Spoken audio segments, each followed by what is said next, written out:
This is the One and All podcast, a proud member of the Dunham Audio Network. Is this what is happening? That's your chair. It's happening. Just Right? the silver Man, throne. that's kind of intimidating. Well, there's no screen. We will always be the same. Our beliefs will be unchanging and unwavering. We believe continually in one truth, but for all humanity. In one Savior, but for all people.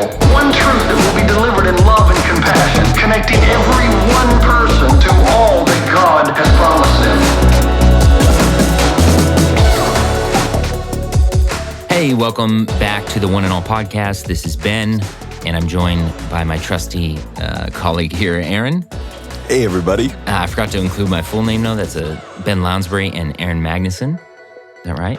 Yeah, it is right, Okay, and I good. like it how you're very limiting in how much conversation I get to have right now. Yep. Okay, so moving on.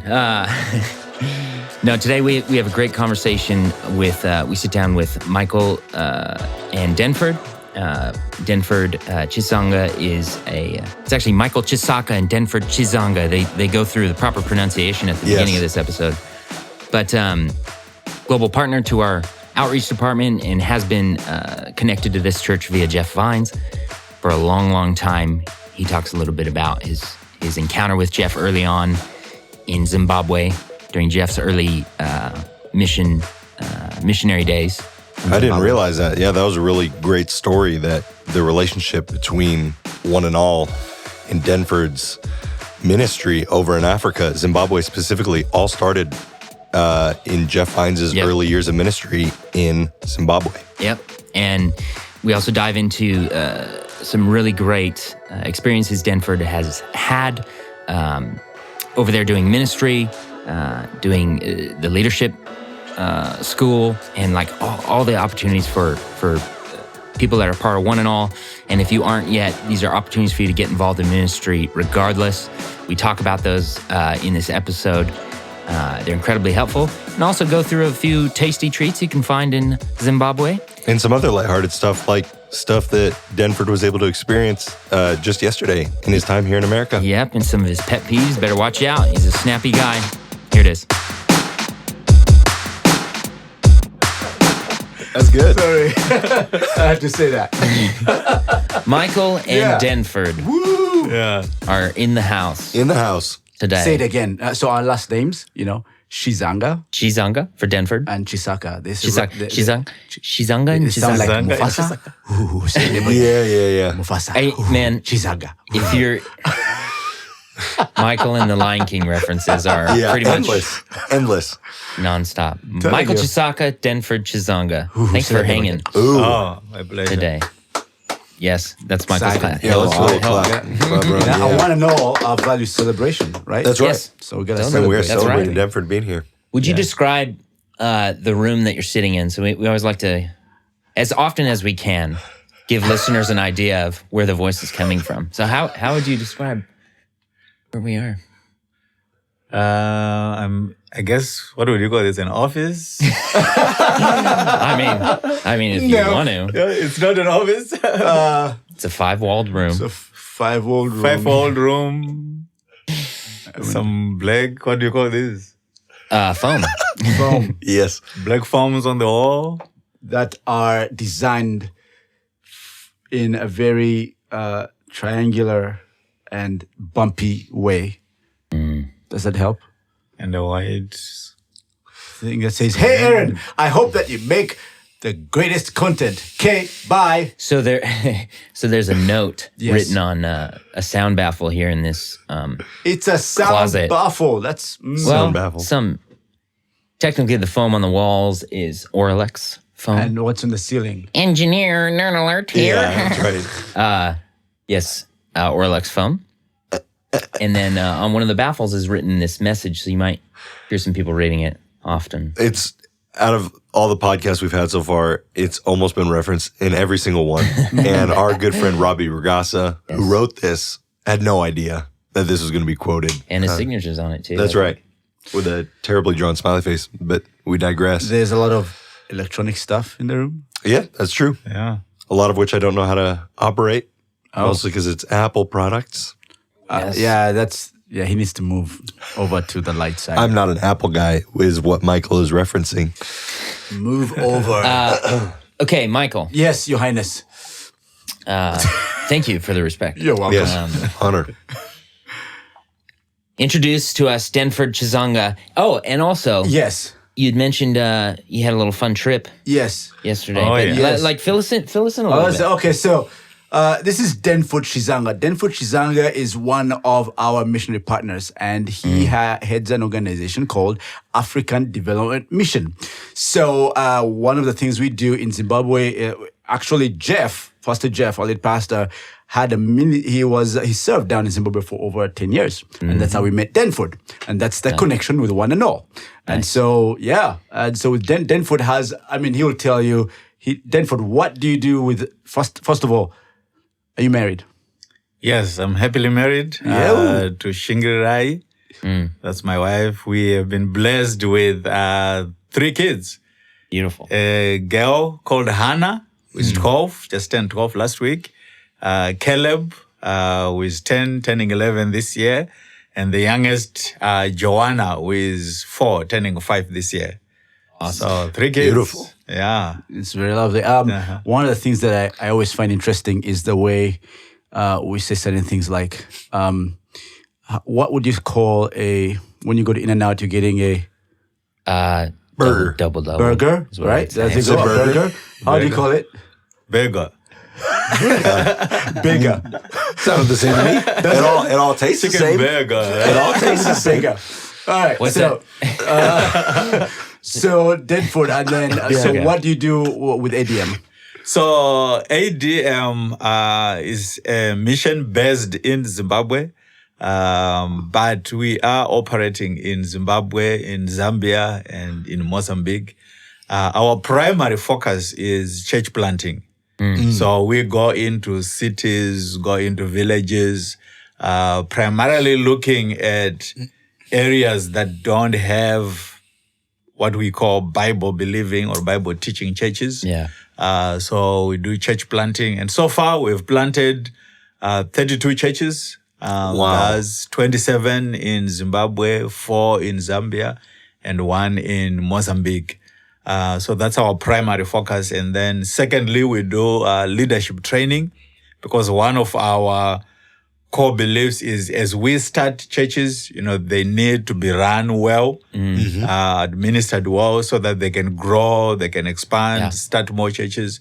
And so we do a lot of leadership training, raising up, evangelists, pastors. A new thing that we've just started in the last maybe 2-3 years as part of our training is also equipping people with technical skills, farming, building, computers, just to give them skills. And then the last area of our ministry is what we call community development, because as we plant churches and go into communities, a lot of the communities that we are working with, have got a lot of social, economic challenges. And so we come into partnerships, with communities to bring education, to bring, medical help, medical assistance. We do a lot of water and sanitation. We have drilled like 51 wells, so far in different communities. And so these are just ways that we go into partnerships with communities to bring social, economic empowerment as we do church planting and as we do leadership training. That's amazing. Yeah. So when a church comes into a community, it's instantly seen as this massive blessing. Exactly. That's exactly. great. And like we say that, yes, our message is the hope that we have in Christ, the hope of eternity, going to heaven. But we also want to make a difference in people's lives right now. Yeah. And so, the training, the community work, I think really does connect us with the community. And it sends a message, that we are not just concerned about them going to heaven, which is the most important thing, yes, but we are also concerned about the challenges that they are facing right now. You see, the thing that for those of you who do not know, listeners, I grew up in Africa, in Uganda. And one of the things in Africa that's very prevalent is a lot of people who, let's say Christians, a lot of preachers are for themselves. And it's very what Denford is doing, and that's why we partner with them. For those of you who do not know that we partner with Denford is part of a big thing that we do here at ONE&ALL. It's a very different model of when Denford goes in. Can you give us a little bit of a background of what Zimbabwe is in right now from like 2007 without getting political? Well, I mean, it's no secret. Yes. Sure. It's no secret even to the politicians Yeah. that Zimbabwe is facing or has gone through a lot of, economic challenges. At one point, I mean, we had, like the highest inflation in the world. And that obviously went down. A lot of changes happened. But even now, we are still struggling as an economy. And what that basically means is people are struggling to have basic things, food on the table, sending children to school, access easy or cheap, reasonably cheap access, to medical services.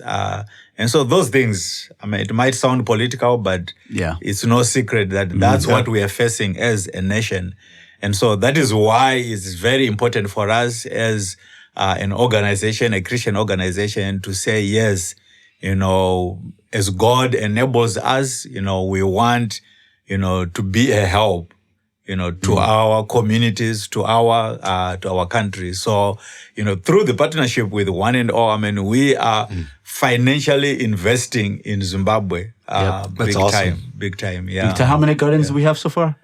We have done, I think, at least 25 gardens out of the 51 wells. The goal is to have a garden at every one of the wells that we have. Oh, wow, that's cool.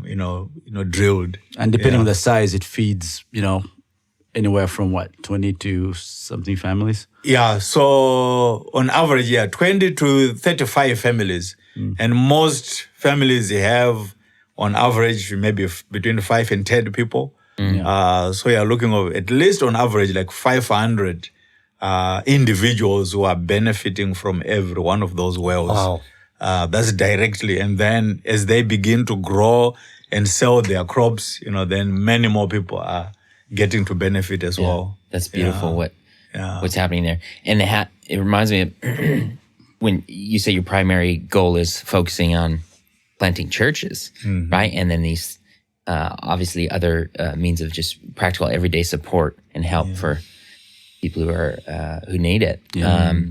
Jeff always says, Jeff, lead pastor here at ONE&ALL,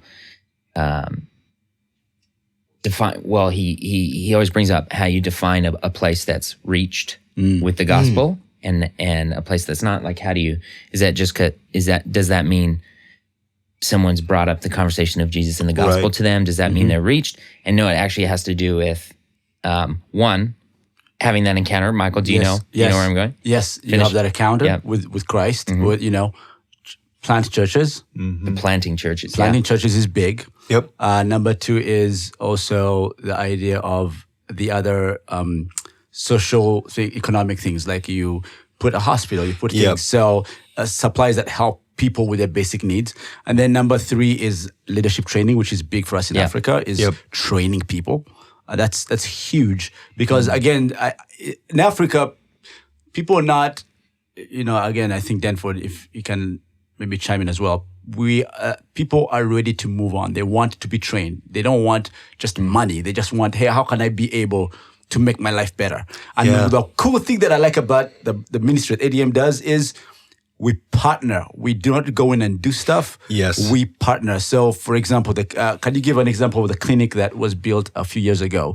What did we do? Good. And then what did ONE&ALL do? But what did the community do? Yeah. Which was pretty cool. So, I mean, you're very right. I mean, even for Africa Development Mission, we also try to move away from the idea of doing things for people. Or even giving people. So with this clinic, it's a long chain, of partnerships because basically a community had a clinic, a rural health center. I think that's what they were calling it. And they didn't have a facility for delivering of babies. And so as we were talking, we said we could come in as a mission and partner with the community to build that maternity wing. But the community is the one that, molded the bricks, provided a lot of the labor.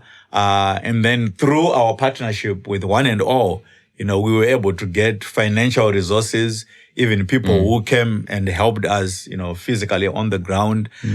So the partnership was between One and All and ADM, financially, but then also ADM, One and All, and the community as well, in terms of providing the resources. And so it goes back to that idea, that yes, people may be disadvantaged socially, economically, but there are things that they can do. There are things that they want to do. And so if we can come in to partner with them to provide what they don't have, then it's better off. And they embrace it and are very excited, because it then gives them the dignity of saying, we have done it. Yep. We have done it. Yeah, that's really important. Yeah, that's great. What I love a ton about listening to this, and I've only been here for a little over a year, so this is my first time really getting to sit down with Denford and hear about the ministry, which is great. And I love hearing your passion about it, Michael, which just these two men in here sitting next to each other really humanize the relationship between two organizations. Yeah. But looking at Jesus' ministry, what you guys are communicating is sustainability. And what Jesus brought wasn't just spiritual sustainability, but in so many cases, and even the metaphors that he used talking about, you have two coats, give one away, physical sustainability as well. Because it's not just someday that we get to be excited, but life change. Yep. And the experience of life change happens right here, right now. And so it's really cool to hear a ministry that doesn't just care about the statistics of, are you going to heaven or are you not? Okay, goodbye. It's how can we make a difference in the world that exists right here, right now? That the thing that is interesting is when you go into the villages that ADM has done stuff in, because of the giving of the church and, the partnership and the leadership with Denford, what has happened is you go to places and you can see hope. You can see people, they go to church and they have a garden, they can get food. Yeah. They have a well, they can get water. And now, which is interesting, something that amazed me when I was there last time was men were coming back. Men where Denford had put a garden, men were not traveling to South Africa anymore to get jobs. They're actually staying home. Wow. Now families are back together. Benefiting the community. Yeah, the family community, but also the community at large. For 5 days. Yeah. So he's actually home. Wow. Now, how can you beat that? Right. How can you beat that? That's so great. I am super pumped about what we do with Denford and in Zimbabwe. I want to shift. Can I shift a little bit? Yeah, please. Can you tell us what Jeff was like in Zimbabwe? I know you mentored you. Great question. Come on, just give us a little what was Jeff like? And you got to tell us how old Jeff was at this point in time as well. Just for our listeners. This was about 50 years ago, right? right. Yeah. Yeah, that was my first thing. That's so long back. He wants to play the 30 years ago. So, Pastor Jeff and Robin were very young, back then. They're still young now, but that's right. Much younger. They were in their 20s, maybe 20s? 20s. Wow. Yeah, late 20s. So just, I think, come out of college. Yes. I think with Pastor Jeff initially, I think his going to Zimbabwe was to actually be based, do ministry at a university. And chase Robin. And play. That's right. Call it for what it is. Coach basketball. Is very passionate about basketball. How long was he there before you met him? Or did you meet each other right away? I think probably, I'm not exactly sure, but probably within a year, 2-year difference. Really soon. So as he was just getting settled there, I think that's when God brought us together. That's awesome. Very young then. He's always been very energetic. Yeah, what was your first impression of him? That's just such. And it doesn't have to be a good one. We want to be real here and honest, So transparency. Actually, not that there's anything to hide, but both of them, because his father-in-law and mother-in-law are the ones that led me to the Lord. Wow. But it was then at that point that they were leaving Zimbabwe, leaving the ministry. And so Pastor Jeff and Robin at that time came into my life. And he did come across as somebody else very playful, very energetic, but also very serious, very focused. So we then developed a relationship, where, I spent quite a lot of time with him. And so I say his father-in-law led me to the Lord, but he discipled me. Wow. I've always said, I thought we were just being friends. Yeah. But God used that friendship, that interaction to help me, because I was also then just becoming a Christian. So that friendship, that journey was used in quite a big way. It's cool to hear that, because we were just chatting with Jeff. A couple days ago, Monday. Yeah, and he had mentioned a little bit of the story of his experience in Africa, and kind of how he got thrown into some ministry opportunities, and heard about the father-in-law being a big piece of that. Yeah. And so we're seeing the other side of it now. Well-rounded, So good. Wow, that's Tell us a funny story like of Jeff in Zimbabwe. Something that is funny that he did that was interesting. Carry firewood, I don't know. He goes, nothing. Nothing. He did nothing funny. Yeah. Funny? No, nothing. Crazy? Oh, come on. He did a bunch of things. It was interesting. The other day we were driving from Mondoro one time. Last time I was with Jeff, and he broke out into a Shona song with Denford, and he was harmonizing. It was pretty cool. Wow. So I have it on video. Do you have? Can you pull it up on your phone now? Can we play it in the mic? No, I have it on my computer because I had a camera, Canon, and it was big one.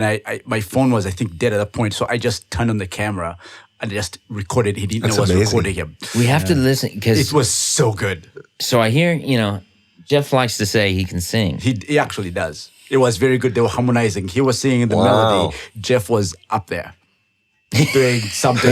Doing something. It was good though. Something good. It was good. Yeah. We should do it and that would be put it interesting. online or something.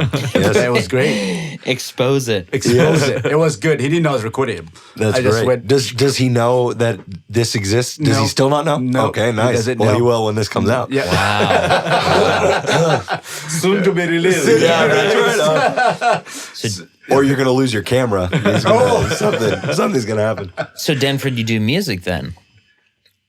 Me personally? Yeah. No. No. I just make a joyful noise to the Lord. Amen. That's what he does. We all So, do that. but Denford, you also have a church where you lead at. Yeah, can you tell us a little bit about? So He's a pastor. one of the 27 churches in Zimbabwe. I have always felt, yes, in as much as I like and enjoy directing the mission, I'm a pastor at heart. So I've always felt the need to remain connected to the church, shepherding the church. And so one of the churches in Harare called East Side Christian Church is where I'm the pastor there full time, besides then working with the other pastors and overseeing the mission work. That's good. Is it called, you say East Side?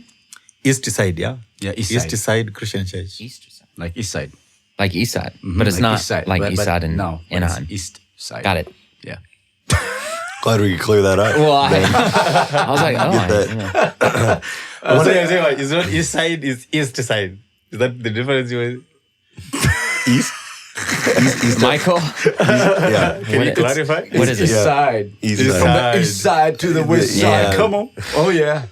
Always in song. Always in song. Make a joyful noise. So, Denford, can you tell us a little bit also about when we send trips out there? For example, when teams come out there, what do they get the opportunity of doing? How do they partner? How do they help you to achieve your goal? Yeah. So that's exactly what it is about, achieving our goals. So like at the beginning of every year, we've got goals that we have set out in terms of where are we going to start churches, how are we going to train leaders, which community projects are we going to maybe initiate or try to strengthen. And so basically when teams come, they are coming into a partnership with us, to execute those goals. So a team may come and, part of their time is to be with us as we launch a new church, which may involve, doing a 3-day crusade, going, door to door and knocking on people's homes, sharing about Jesus, playing sports with the community, just establishing that relationship. They can also be a part of our leadership training. So we usually have, training seminars that we do.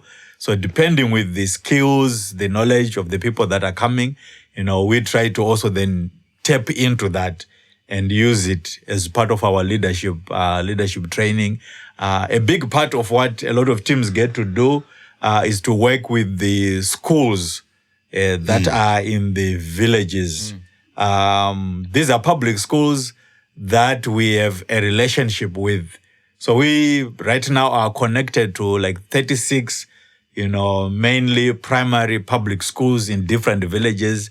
And it gives us access to the children to share about Jesus because, they just rolled the red carpet for us, really. And we can go into these schools and openly talk about Jesus, share, the message of Jesus to the kids, play games with them, things like that. So it gives us access to the children, but it also, helps us to connect with the community as we work with the school. Because besides working with the children, we also do like renovations for those schools. Each team always has a work project, which could be painting a school, doing floors at a school, or maybe helping a church to build a house or to plaster or to paint a house. So a lot of things are involved: teaching, preaching, hands-on stuff, so that basically everybody who gets to come, can contribute in their own way. That's good. But collectively as a team, they get to contribute towards us achieving our goals as a mission. That's amazing. Yeah, so they add value to what we are doing. And I love hearing things that are happening in regards to the gospel, the reach of the gospel ministry, because I think it's easy even for myself to you just lose sight. Yeah. I think it's so important to always be in view of God's mercy, aware of the Holy Spirit moving, aware of His goodness, and we can get wherever you're from, you can lose sight of that. Yep. If you're in a place that's there's such kind of a lot of tense economic struggle, you lose. You're in a constant. You could be in a constant pursuit of Jesus out of help. Yes. But you can lose sight of because you don't see hope. Yes. Or if you're maybe in a more affluent, not as economically challenged setting, you can not be in view of it out of affluence and lack of need. So there's an interesting side to both kind of scenarios, and I think being open and sharing what's happening, I think is inspiring. I'm inspired. You also know if you're a part of ONE&ALL Church or want to be a part, it gives you, even for me sitting here, learning more detail what's happening, learning more about people doing ministry in these areas. There every day, knowing when I sow into this church, when I sow into these are the things that are happening. And so I think it's easy to feel like you're disconnected from it because you're not on the ground. Right. But it's beautiful to know there's God's championing a very specific people. Yep. And you get to be a part of it, regardless of whether you're there physically or not. There's opportunities to be there physically, absolutely. But even for myself, I haven't been able to go on a trip yet. But I feel like, right. But I feel like I feel like I have been in a way, and am also more inspired to find out even more, and also I'm more in view of the move of the gospel just by stories. And when you think of Scripture, what if select people didn't record their experiences, didn't scribe, we wouldn't have things to look back on and actually take from the Word of God, Yep. you know, and learn from these things. I think in the same way, if we're not vocal and if we're not talking about these things, we start to lose. We can lose sight of what God is doing. Yep. You know, the problem, always people ask me, you know, usually God is, you know, there's evil in the world, you know, Africa is a mess, whatever. And I ask them, do you know what God is doing? You know, this problem of evil. But God has sent the church to be his presence where there is evil. Yep. You know, and that's what ADM does. You know, they're in the presence of chaos. Yes. You know, Jesus is walking on the water. When there's a storm, Jesus is walking on the water. Jesus is there with them. That's you know, right. And just it's amazing what when we listen to what God like Denford. I mean, the things that they are doing in the ministry there is incredible. I want to shift gears. Your wife Shingi, we go Shingi because I can't pronounce the Shingararai. Am I right? Is that there you go? Oh, I nailed Got it. it. And it's recorded. So I got just it. play that one. She's an amazing woman.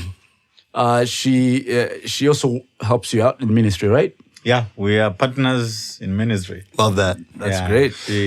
Can I ask a question really quick? Yes. How are women in ministry or women just in a professional space viewed in the culture that you're from in Africa? I don't know how behind or back I would say we are, but there's been, I think, significant improvement, significant progress in terms of women being accepted and viewed as, you know, being able to do work, whether it is general in the marketplace. You know, there is still the struggle for acceptance, yes, but there's also a growing, you know, openness and acceptance, you know, that, you know, a woman can run a company just like a man. And then even in ministry, I mean, like I say, with our mission, you know, we are working together. Even at the church, you know, we are working together. And there's this acceptance, you know, that yes, we have different roles, but, you know, there is space and room for her. And even for women in general. Yes. So there's that growing acceptance, I believe, and creation or, you know, She's allowing actually more doing, space. Yeah. She's actually doing a course, right? What is That's she? amazing. She's doing an online PhD program with Johnson University. Wow. Absolutely. In leadership development. That's great. Yeah. So you guys are both developing together leaders, which is amazing. Yeah. So you talk about your pastorship to your church as we are the pastors of this church. Yeah. Not just Denford, but together we pastor this church. Exactly. That's awesome. Exactly, yeah. So there is this.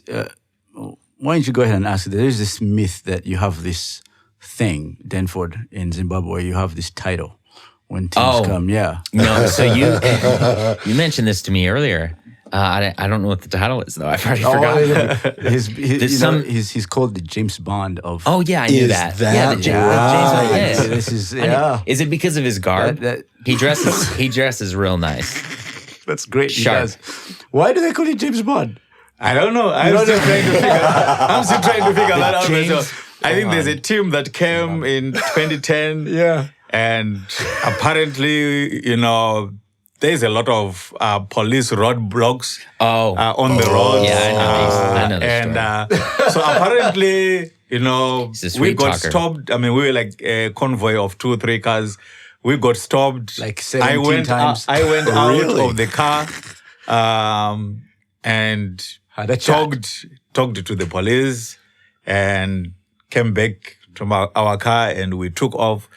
And apparently there's something about the way that I walked or the way that I handled the whole thing. He went into a building and then with 3 people, and he was the only one that came out. That's right. And they drove through the checkpoint. Yep, that's it.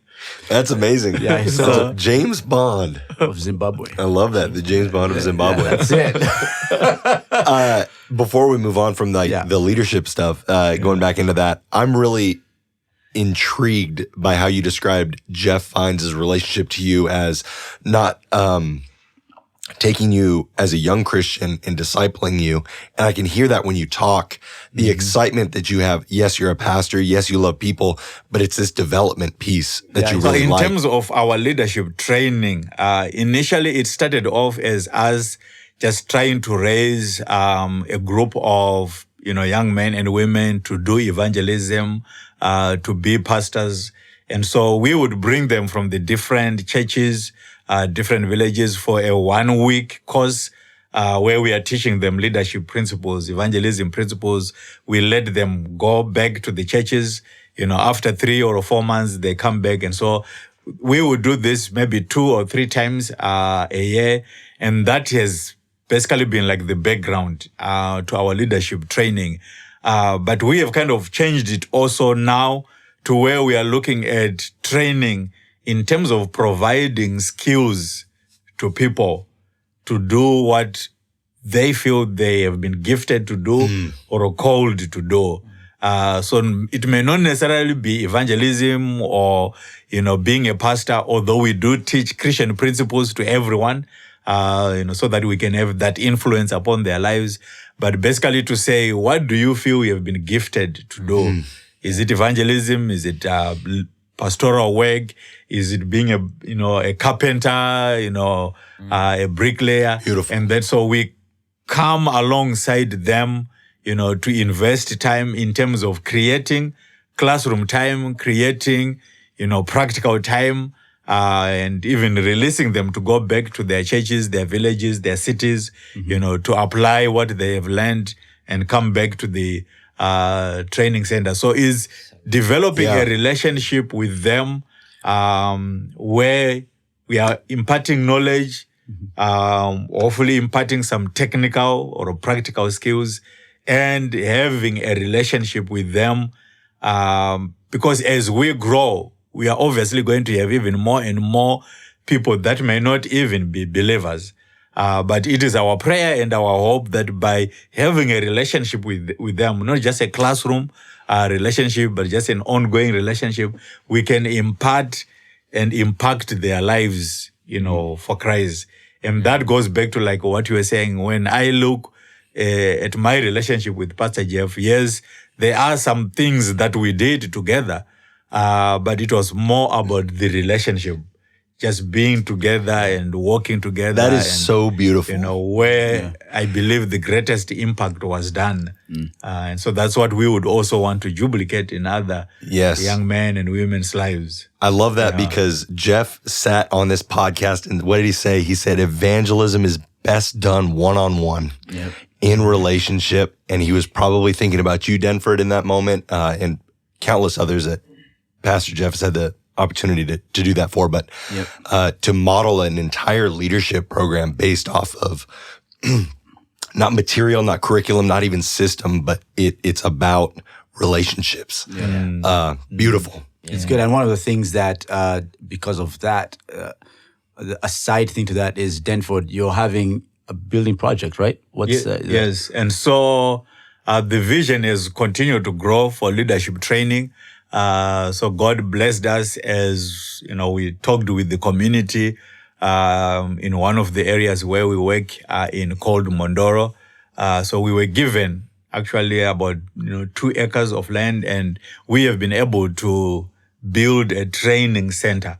We are still in the process of building it, but at the beginning of this year, we actually started having some of these courses that I'm talking about. So besides the leadership and evangelism, which we have traditionally done, we actually began to offer courses in computers and in bricklaying at the beginning of this year. And just seeing what is already happening, the community again has given us, about 10 hectares of land. Again? Yes. Wow. That's awesome. Where we 10 what do you call them? Hectares. Hectares. Yeah. So those are so that's I think an acre is 10 hectares? So that's like, I think when we did the math the other day, that's almost like 32 acres, I think. Yes. Okay. Yeah. And you started with how many?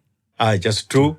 Oh, man. And so they've given us extra. So that's going to really give us an opportunity to build a huge campus. Yes. Where we have got housing for the students, obviously classrooms, administration. But because we are doing these technical subjects like farming Yep. and whatever, we also need land, to actually do the farming at the school, and do the practicals in building, at the school. So having that piece of land is a huge blessing, for us to be able to, make our vision a reality. Yeah. Yeah, it's exciting.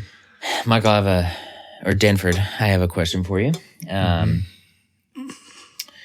what you do in your life, because I always like to get to know people a little bit more, I want to ask a question. If there's been something that has happened, if it's an instance or a season of your life or something you were in view of that kind of like marked you. An event. And yeah, and where you went, this is where I need to be, at least for now. This is what I need to be doing. What was that moment like? If you feel like you've had one. Put a finger on that event, like this took me this direction, yeah? Well, I would basically say for me to be where I am today, because after high school, I had chosen a career path, to do electrical engineering. James Bond, you were Right. secret agent. Zimbabwe, Hollywood. Huh? So, I had chosen a career path to be an electrician. But it so happened that, it's also the same time that I became a Christian. And I began to pray as I was learning about, having a growing relationship with the Lord, the will of God for one's life. And I began to pray a prayer, to say, yes, I see myself, I've got a career path that I have chosen, but God, what is your will and your purpose, for my life? Yes, it could be in what I am doing, but if it is different, then can you reveal that to me? Right. And I tell people that's the most dangerous prayer that I've ever prayed. Because then, God began to impress upon my heart the need to study His Word and to teach it and to do that full time. Wow. And of course, He used, other people in my life to encourage and to confirm that word, even people like Pastor Jeff as well. But it was a huge struggle for me, especially from a material point of view, because part of why I had chosen my career path was so I can make a lot of money, and live the life, That's right. so to speak. And I could tell that being in ministry and being a preacher was not going to be paying. And I struggled with that for about a year.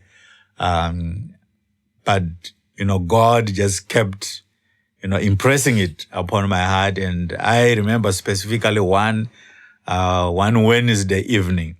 I don't remember the date, but I specifically remember it was a Wednesday evening. And, through the prompting of the Holy Spirit, God just said, if you take care of my business, I am going to take care of you. Wow. It's good.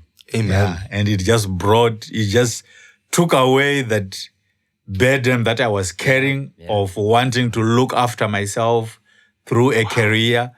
And God saying, no, I can look after you. You just need to focus on what I'm calling you to do. And at that moment, I was like, okay, Lord, yes, let's do this. So good. And so that became a turning point. Yeah. And has brought me where we are today. That's beautiful. And to say, Yeah, that is. Yeah.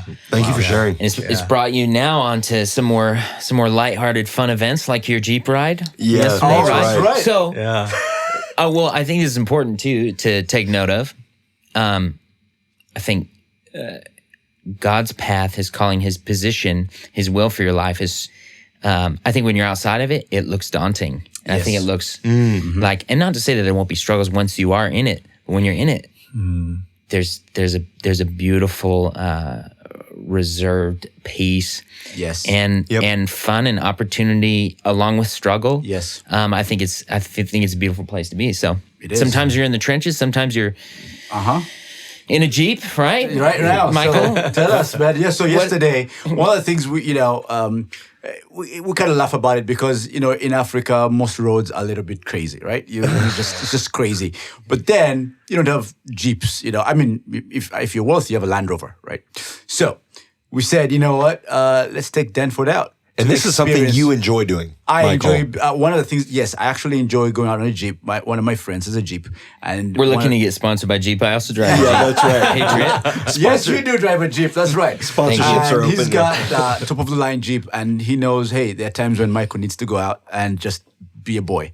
Let's just go crazy. And so we came up with this idea. Hey, if Denford's here, let's take him out and do this crazy thing. Those Jeeps can go like almost 90 degrees or whatever. So Denford, tell us how was the experience yesterday? It was fun. It was a crazy experience. I mean, like he says, we travel a lot to go into the villages, and a lot of the roads are, not very good. And so when you're driving, you get to a situation where you're looking, okay, which is the easier path? Right. Which is the best path? Yes. That's what you take. Yes. So Not yesterday was opposite. You are driving and you see the easy path and the crazy, path, and it's like, let's choose this one. Yes. And the opposite. so it was fun. I Were enjoyed you it. concerned for your life at any point yesterday?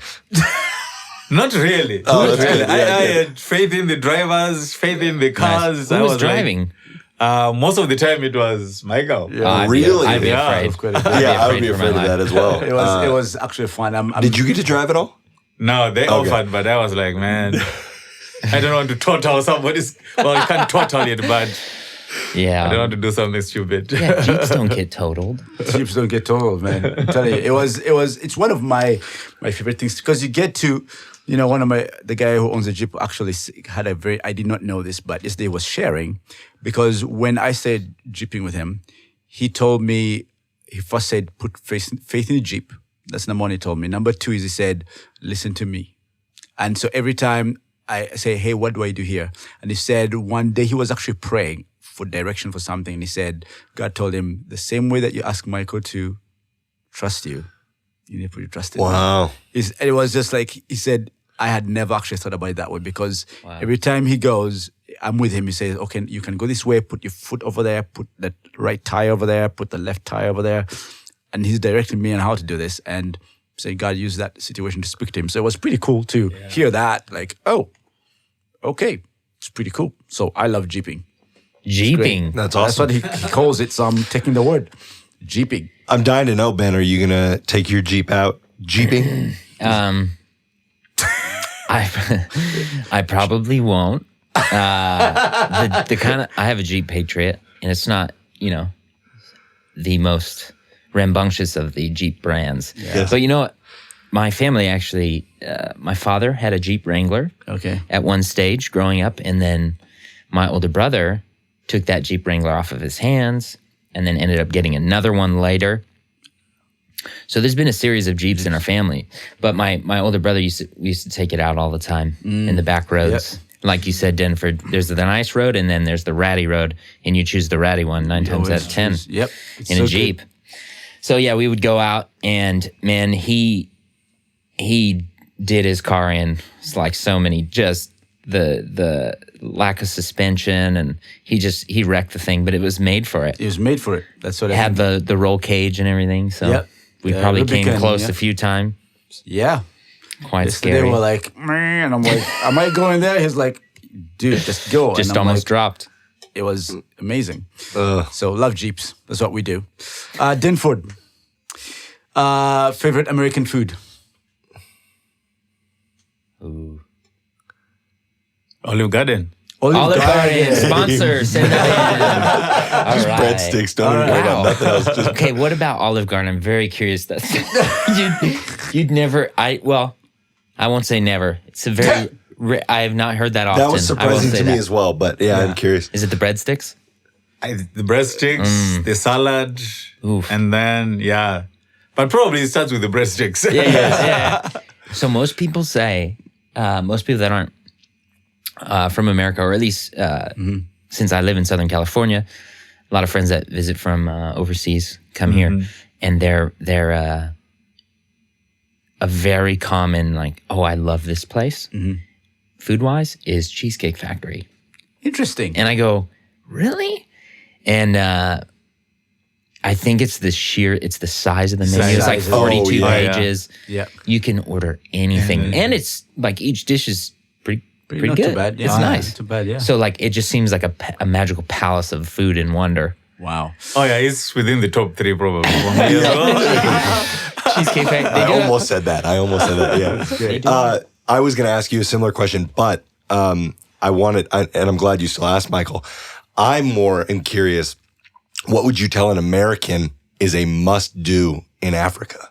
Like, why should an American get over to Zimbabwe? Africa? Yeah, that's great. Yeah, it's more specifically Zimbabwe, or either. I would say either. If they're going to visit Africa, this, or if they're going to specifically Zimbabwe, what must they do?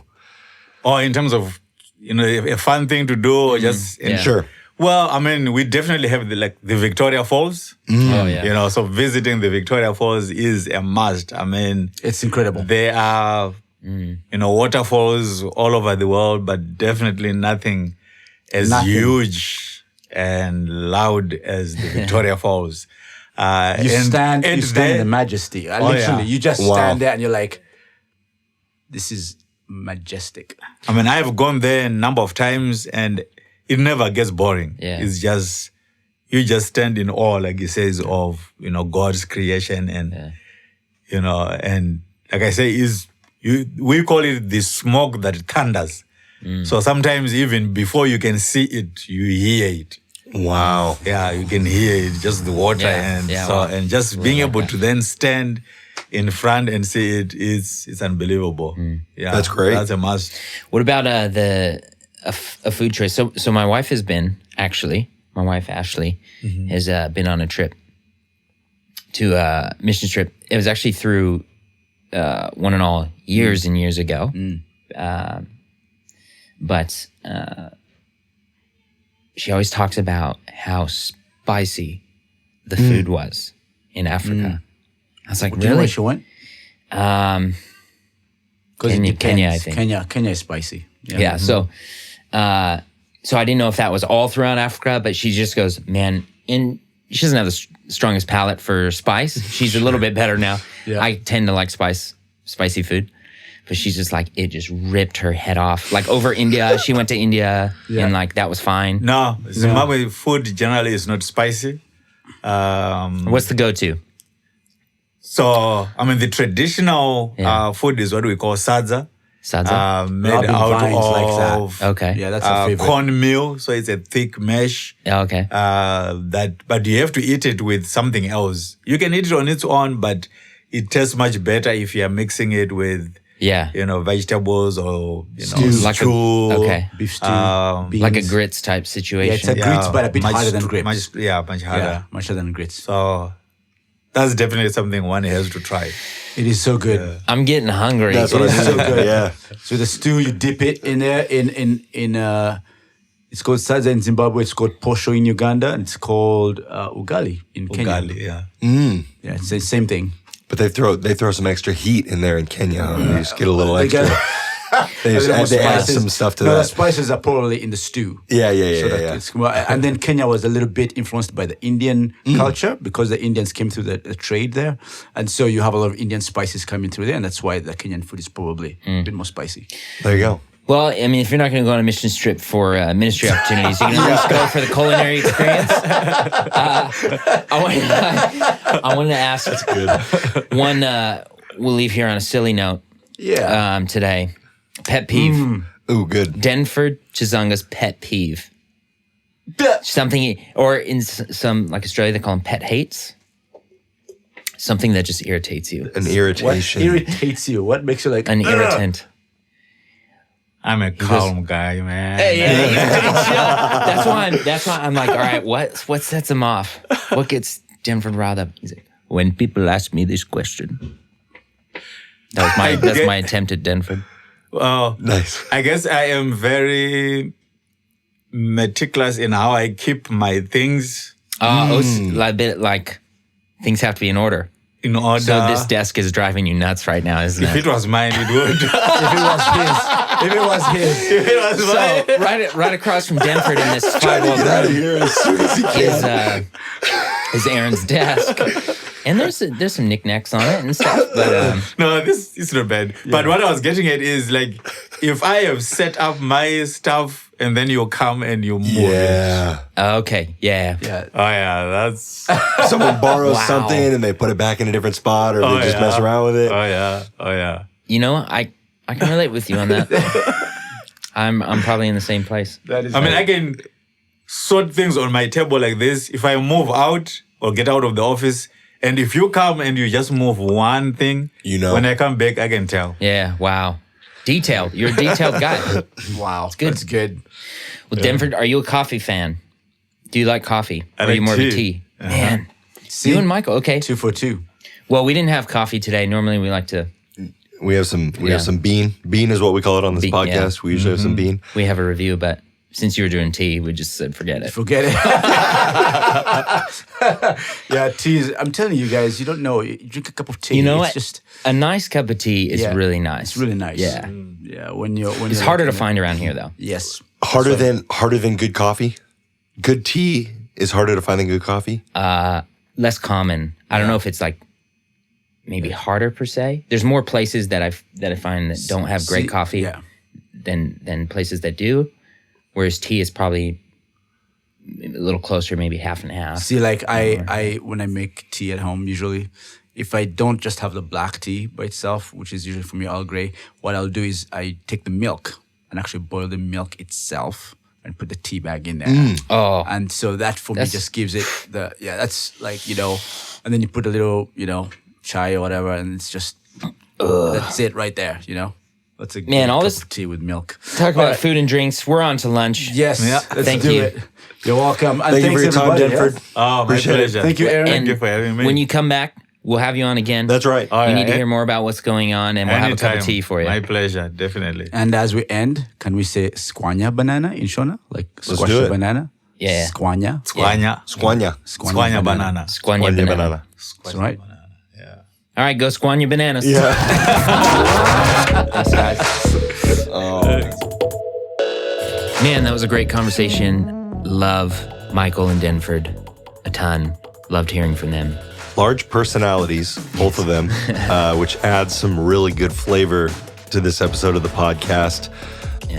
And I just hearing more about what Denford does and getting to know him personally, but also understand his ministry in Zimbabwe really just inspired me to evaluate how I can be a part of that, even if that doesn't mean going on a trip. I mean, I'm certainly way more apt to want to look into going on a trip now Totally. to kind of partner with them over there. But even just the generosity of the members of our church here, supporting, just to have a better understanding of the work that's going on over there and the lives that are being impacted, even if we don't have a direct relationship to that, just made me proud to be a part of this organization, but also inspired me to want to be a part more. Yeah. Yep. And I had the same reaction. It's always great to feel in community and a part of something, whether it be if that's financial, if you can't go, on trips and things like that, if it's financially, if it's both, being able to give and know like, hey, you're part of this team, you're part of this community, you're part of One and All. Yep. Doing ministry together. That was fantastic. And so good. And people are listening. Maybe you're not a part of One and All Church. You can be, whether you're local or global. There's online. Yep. There's always an opportunity, no matter where you live in the world, whether you call us your church home or not.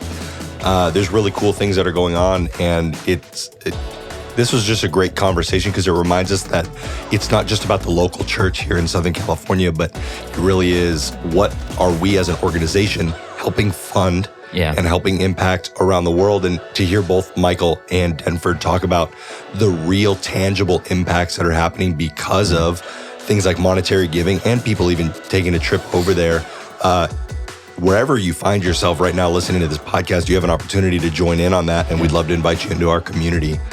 There's some helpful links that you can find in the description, and also consider subscribing to this podcast wherever you're listening right now. That's right. Community is so important, and if you're not a part of it yet, we want to invite you. We'd love to do life together and to do ministry together at One and All Church. Until next time, take care.